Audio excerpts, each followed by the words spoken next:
Now a tragedy between two friends. Police in Virginia Beach say a man was showing a gun to his friend when it went off and it killed him. We first told you about this last night, and tonight Edward Pope is out on bond charged with involuntary manslaughter.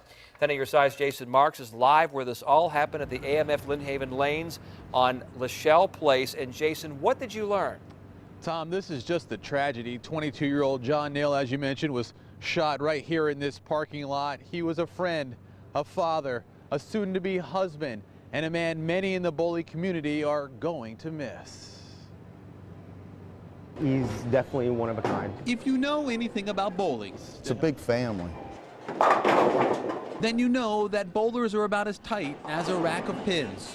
There's a lot of support in the bowling community. Tonight, that family is mourning the loss of one of its own. He's everything you could want in a person, in a friend. 22-year-old John Neal died Tuesday night in an accidental shooting outside AMF Lynnhaven Lanes bowling alley. He was surrounded by friends in the parking lot. One of those, 33-year-old Eddie Pope, who was showing Neal his gun when it went off.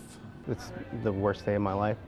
There's so many scenarios in my head. I wish, there's things that can change, but you can't do it. Steve LaFave was right there when it happened. In an instant, he lost his best friend. No matter how mad I got or, how upset I was at the day or anything, he always found some way, somehow, to make me smile. Sadness, man. It's a tragedy. He was a good kid. Buddy Woodlard says Neal started working at Pinboys when he was about 16.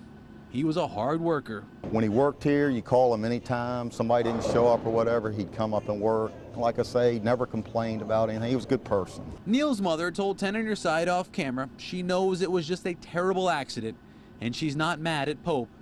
She did say the two have been friends for a very long time. The focus now is on taking care of Neal's 2-year-old son. Everything he did, he wanted to be, he wanted to be that proud dad, he wanted to be, make his son proud. Sadly, that won't happen. And this tightly knit community is now one pin down. I'm at a loss for words to tell you the truth. I'll never forget him, never ever. And as we mentioned, Pope was charged with involuntary manslaughter. He is currently out on bond. Now, really the focus here is for Neal's family and that 2-year-old son. Friends have started a fund. You can find information on that on wavy.com. That's the latest here in Virginia Beach. Jason Marks, 10 on your side. And we are also told the bowling community is getting together to help out. There is a fundraising tournament this Sunday morning at 9 a.m. at AMF Lynnhaven Lanes.